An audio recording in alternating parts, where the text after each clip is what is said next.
வணக்கம். நான் உங்கள் கல்லிடைக்குறிச்சி முருகன். அதே இப்போ கஞ்சா கஞ்சா சங்கரா சவுக்கு சங்கரா இப்போ அதான் பிரச்சனை ஓடிக்கிட்டு இருக்கு. ஏண்டா டேய், அவன் வாயில் வந்ததெல்லாம் பேசுவான்.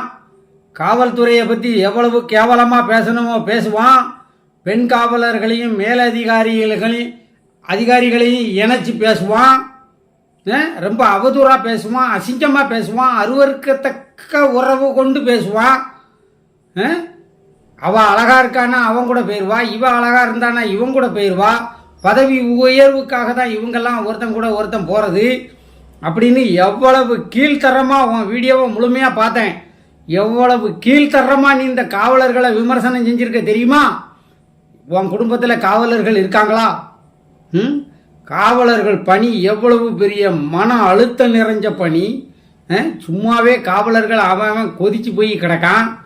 இந்த வெயிலுக்குள்ளே பணி செஞ்சு மக்கள் நல பணியை செஞ்சுக்கிட்டு அவன் மெழுகுவர்த்தியாக எரிஞ்சுக்கிட்டு மக்களை வெளிச்சத்தில் வாழ வச்சுக்கிட்டு இருக்கான். ஆத்திரத்தில் ஒரு நிமிஷத்தில் பக்கத்து வீட்டுக்காரனை அருவாளை எடுத்துட்டு வெட்டி போட்டுட்டு போயிருந்தான்.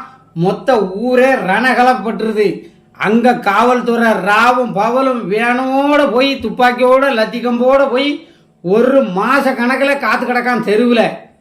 அவன் எவ்வளவு பெரிய தியாகத்தை செஞ்சு ஊர் மக்களை தூங்க வைக்கான் தெரியுமா? அவனுக்கு மன அழுத்தம் இருக்கத்தான் செய்யும்.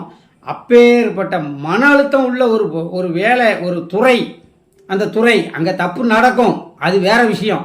அதை சொல்றதுக்கு நீ யாரு? அங்கே தப்பு நடக்கலையான்னு கண்காணிக்கிறதுக்கு 1000 அதிகாரி இருக்கான். அந்த அதிகாரி பார்த்துக்கிடுவான். அதை சொல்றதுக்கு நீ யாருடா? நீ அவ்வளவு கேவலமாக பேசின ஒன்ன இந்த தமிழ்நாடு காவல்துறைக்கு நான் ஒரு அன்பான வேண்டுகோள் வைக்கிறேன். நீங்கள் சவுக்கு சங்கரை மட்டும் கைது பண்ணினது தப்பு. அந்த மைக்கை நீட்டிக்கிட்டு ஒரு ராஸ்கல் பேட்டி எடுத்தாம்லா, அவனையும் கைது பண்ணணும். அந்த ஜூம் பண்ணி வீடியோ எடுத்தாம்லா, அந்த வீடியோ அந்த கேமராமேனையும் கைது பண்ணணும்.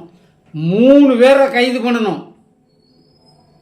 அப்புறம் அந்த ஒளிபரப்பு செஞ்ச அந்த சேனலை தடை பண்ணணும்.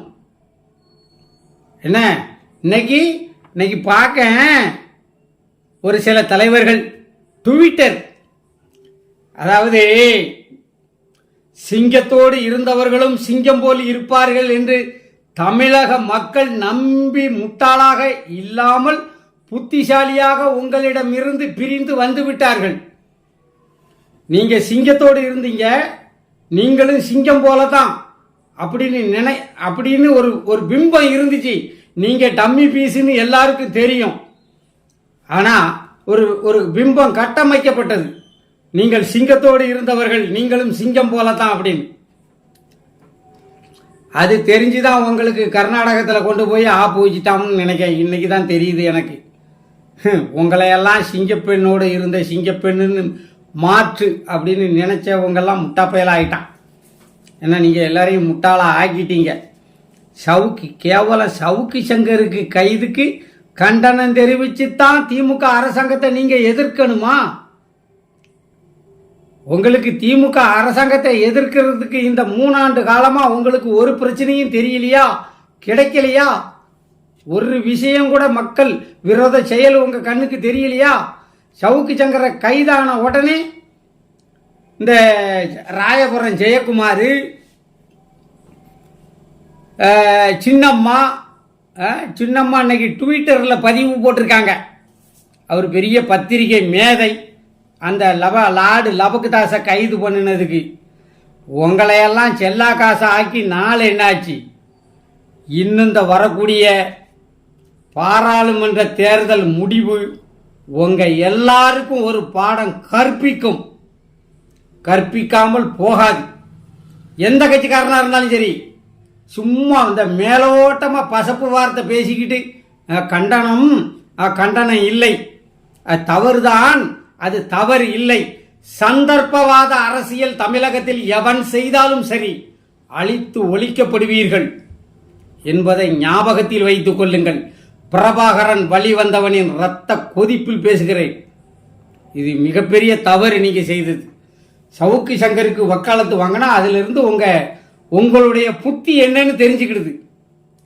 சவுக்கு சங்கரை உரிச்சு உப்பை தடவணும். அது கை மட்டும் பிராக்சர் ஆகிருக்கக்கூடாது. அது என்ன கிராச்சரா பிராக்சரா, காலும் சேர்ந்து ஆகிருக்கணும்.